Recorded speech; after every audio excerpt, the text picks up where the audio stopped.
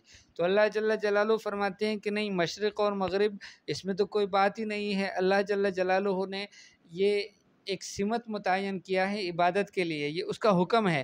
باقی اس کا مطلب یہ نہیں ہے کہ اللہ جل جلالہ مشرق کی طرف ہوتے ہیں یا مغرب کی طرف۔ اللہ جل جلالہ جہاد سے پاک ہے، کسی جہاد کے ساتھ بھی نہیں ہے۔ اللہ جل جلالہ ہر جگہ میں ہے۔ تو اس وجہ سے اس طرح کا عقیدہ رکھنا یہ غلط ہے، اور اس کا رخ کرنے کے ساتھ، نماز عبادت کرنے کے ساتھ کوئی تعلق ہی نہیں ہے۔ اس وجہ سے علماء نے مسئلہ لکھا ہے کہ کوئی اگر ایسی جگہ میں ہو کہ جہاں پر اس کو قبلے کی سمت کا پتہ نہ چلتا ہو، اس کے لیے ضروری ہے کہ وہ تحری کر کے سوچ سمجھ کر جس سمت بھی نماز پڑھ لے گا اس کی نماز قبول ہو جائے گی۔ بعد میں پتہ بھی چلے کہ اس نے غلط طرف نماز پڑھی تھی، تب بھی اس کی نماز ہو گئی ہے، اس کو دوبارہ نماز پڑھنے کی ضرورت نہیں ہے۔ اس لیے کہ اللہ جل جلالہ نے یہ سمتیں اسی لیے مقرر کی ہیں تاکہ لوگوں کے لیے ایک عبادت کرنے میں ان کی ایک تنظیمی امر کے طور پر اللہ جل جلالہ نے اس کو متعین کیا ہے، ورنہ اس کے ساتھ کوئی تعلق نہیں رکھتا کہ اللہ جل جلالہ کسی سمت ہوں۔ تو اس وجہ سے اللہ پاک فرماتے ہیں کہ مشرق اللہ کا ہے، مغرب اللہ کا ہے، فَأَيْنَمَا تُوَلُّوا، جہاں بھی تم رخ کرو گے، فَثَمَّ وَجْهُ اللَّهِ، وہاں اللہ جل جلالہ کا رخ ہوگا، یعنی اللہ کی طرف سب جگہ کے رخ بنتے ہیں۔ وَإِنَّ اللَّهَ وَاسِعٌ عَلِيمٌ، بے شک اللہ جل جلالہ وسعت والے ہیں، علم رکھنے والے ہیں۔ وَقَالُوا اتَّخَذَ اللَّهُ وَلَدًا، اور یہ کہنے لگے کہ اللہ جل جلالہ نے بیٹا بنایا ہے۔ جیسے قرآن میں اللہ جل جلالہ فرماتے ہیں وَقَالَتِ الْيَهُودُ عُزَيْرٌ ابن اللہ، یہود کہتے تھے کہ عزیر اللہ کا بیٹا ہے۔ وَقَالَتِ النَّصَارَى مسیح ابن اللہ، نصارہ عیسائی کہتے تھے کہ حضرت عیسیٰ علیہ السلام اللہ کا بیٹا ہے، اور مشرکین مکہ کہتے تھے کہ اللہ پاک نے فرشتوں کو بیٹیاں بنایا ہے۔ تو گویا اس طرح کے تینوں غلط قسم کے عقائد رکھتے تھے یہ تینوں طبقے، یہود بھی، عیسائی بھی، اور ان کے علاوہ مشرکین مکہ بھی۔ اللہ پاک فرماتے ہیں وقالو، انہوں نے کہا اتخذ اللہ ولدا، کہ اللہ جل جلالہ نے بیٹا بنا لیا ہے۔ سبحانہ، پاک ہے اللہ جل جلالہ، پاکی ہے اللہ کے لیے اس بات سے کہ جو یہ کہتے ہیں۔ بل لہو ما فی السماوات والارض، بلکہ اللہ ہی کے لیے تو ہے جو کچھ آسمانوں میں ہے، والارض، اور جو کچھ زمینوں میں ہے۔ کل لہ قانتون، ہر چیز اللہ کے سامنے تابع ہے، ساری کائنات اللہ کے تابع ہیں۔ تو جب ساری کائنات کے وہ تنہا مالک ہے تو اب وہ اس کو کسی چیز کی احتیاج نہیں رہی، تو اس کو ضرورت ہی نہیں رہی، تو بیٹا وہ بنا لے کہ جس کو ضرورت ہوتی ہے کسی اور کی بھی۔ تو اللہ جل جلالہ کی اگر آسمانوں کی اور بادشاہوں اور زمینوں کے بادشاہ اگر اللہ ہی ہے اور ساری کائنات اسی کے تابع ہے، تو پھر اس کو بیٹا بنانے کی ضرورت ہی کیا ہے؟ اس کو اگر منطقی پیرائے میں کہا جائے تو یوں کہا جائے کہ بیٹا جو ہوتا ہے یہ جز ہوتا ہے اپنے باپ کا، باپ کل ہوتا ہے، بیٹا جز بنتا ہے، اور جز جو ہوتا ہے یہ محتاج ہوتا ہے اپنے کل کا، جز جو ہوتا ہے وہ محتاج ہوتا ہے کل کا۔ تو باپ جو ہے یہ محتاج ہے بیٹے کا، اور بیٹا محتاج ہے باپ کا۔ تو اللہ جل جلالہ چونکہ احتیاج سے پاک ہے، اللہ پاک کو کسی کی ضرورت ہی نہیں ہے، تو ایسے میں پھر اللہ جل جلالہ کو بیٹا بنانے کی ضرورت کیا پڑے گی؟ تو وقالو، اور کہنے لگے اتخذ اللہ ولدا، اللہ پاک نے بیٹا بنا لیا ہے۔ سبحانہ، پاک ہے اللہ جل جلالہ اس طرح کی باتوں سے یا اس طرح کے کاموں سے۔ بل لہ ما فی السماوات والارض، بلکہ اللہ ہی کے لیے تو ہے جو کچھ آسمانوں میں ہے، والارض، اور جو کچھ زمینوں میں ہے۔ کل لہ قانتون، یہ سب اللہ کے سامنے جھکنے والے ہیں۔ بدیع السماوات والارض، اللہ جل جلالہ موجد ہے آسمانوں کے اور زمینوں کے، یعنی پہلی دفعہ بنانے والے ہیں آسمانوں کے زمینوں کے۔ وَإِذَا قَضَىٰ أَمْرًا، اور جب فیصلہ کرتے ہیں کسی کام کا، فَإِنَّمَا يَقُولُ لَهُ، اسے کہتے ہیں کن ہو جا، فَيَكُونُ، تو وہ ہو چکا ہوتا ہے۔ وقال الذين لا يعلمون مثل قولهم، اور ان لوگوں نے کہ جن کے پاس علم نہیں ہے کتاب کا، انہوں نے بھی کہا لولا يكلمنا اللہ، کیوں اللہ پاک بات نہیں کرتے ہم سے، او تأتینا آیا، یا کیوں نشانی نہیں آتی اللہ کی ہمارے پاس۔ کذالک، اسی طرح قال الذین من قبلہم، ان سے پہلے والوں نے، یہودیوں نے اور عیسائیوں نے بھی باتیں کی تھی، مثل قولہم، ان کی بات کی طرح، تشابہت قلوبہم، ان کے دل آپس میں مشتبہ ہو گئے، ایک دوسرے کے متشابہ بن گئے، ایک دوسرے کی طرح بن گئے۔ قد بینا الآیات لقوم یوقنون، ہم نے نشانیاں بیان کی ہیں لیکن اس قوم کے لیے جو یقین رکھتی ہے، جو یقین رکھنے والی قوم ہے، ان کے لیے ہم نے نشانیوں کو بیان کیا ہے۔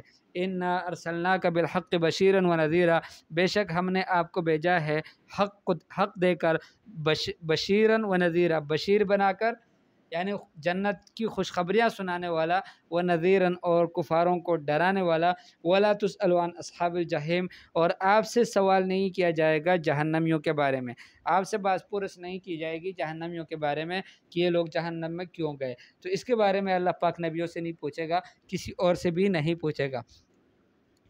ہاں، ہر ایک سے یہ پوچھا جائے گا کہ تم نے کس حد تک اپنی بات پہنچائی تھی۔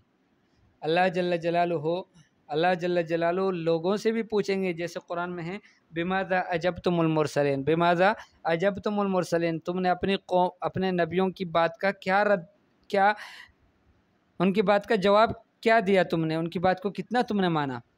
یہ اللہ پاک لوگوں سے بھی پوچھیں گے، اور لوگوں سے بھی اللہ جل جلالہ نبیوں کے بارے میں بھی پوچھیں گے، الم یاتکم نذیر، کیا تمہارے پاس ڈرانے والے نہیں آئے؟ اس طرح کے سوال اللہ پاک پوچھیں گے ان سے۔ اور بخاری شریف میں روایت ہے کہ لوگ انکار کریں گے، ہمارے پاس کوئی ڈرانے والا نہیں آیا، کسی نے ہمیں بات نہیں کی، تو اللہ جل جلالہ اس پر گواہ کھڑے کر دیں گے۔ تو بہرحال یہ ہے کہ یہ سوال تو ہوگا، لیکن کیوں جہنم میں کوئی گیا نبی کے بتانے کے بعد، اس کی ذمہ دار پھر نبی نہیں ہے، اس لیے کہ اللہ پاک نے اپنے حبیب صلی اللہ علیہ وسلم سے فرمایا انک لا تہدی من احببت، جس کے لیے تو چاہے اس کو ہدایت نہیں مل سکتی، آپ ہدایت نہیں دے سکتے، ولکن اللہ یہدی من یشاء، اللہ جل جلالہ ہدایت دیتے ہیں جس کو چاہتے ہیں۔ تو گویا محنت نبی کے بھی ذمہ ہے، نبی بھی محنت کرے گا، اور عام مسلمانوں کے بھی نبی کی نیابت میں یہ ذمہ ہے کہ وہ نبی والی محنت کریں گے، لیکن یہ ہے کہ نتیجہ یہ اللہ جل جلالہ کے اختیار میں ہے، یہ اللہ پاک نے اپنے ہاتھ میں رکھا ہے کہ کسی کو اللہ پاک ہدایت دینا چاہے تو اس کو ہدایت ملے گی، جس کو اللہ ہدایت نہ دینا چاہے، ساری کائنات اس کو مل کر ہدایت دینا چاہے، اس کو ہدایت نہیں ملے گی۔ اس وجہ سے اللہ پاک فرماتے ہیں کہ بے شک ہم نے آپ کو حق کے ساتھ بھیجا ہے، بشیر اور نذیر بنا کر، یعنی مسلمانوں کو، ایمان والوں کو خوشخبریاں دے رہے ہو جنتوں کی، اور کافروں کو اور مشرکین کو اور دوسرے نافرمانوں کو آپ ڈرا رہے ہو جہنم سے، وَلَا تُسْأَلُ عَنْ أَصْحَابِ الْجَحِيمِ، بس یہی آپ کا کام ہے کہ خوشخبریاں سناؤ لوگوں کو اور ڈراؤ لوگوں کو، وَلَا تُسْأَلُ عَنْ أَصْحَابِ الْجَحِيمِ، باقی اس کے بعد کوئی جہنم میں جاتا ہے تو اس کے متعلق آپ سے سوال نہیں کیا جائے گا۔ اللہ جل جلالہ ہمیں بھی قرآن کے احکام پر عمل کرنے کی توفیق نصیب فرمائے، اور یہود اور نصارہ اور مشرکین مکہ کے جو ان کے اقوال تھے اور ان کے جو افعال تھے، ان کے جو احوال تھے، اللہ جل جلالہ اسے ہر مسلمان کی اور ہم سب کی حفاظت فرمائے۔ وصلی اللہ تعالی علی خیر خلقہ محمد وآلہ واصحابہ اجمعین، آمین برحمتک یا ارحم الراحمین۔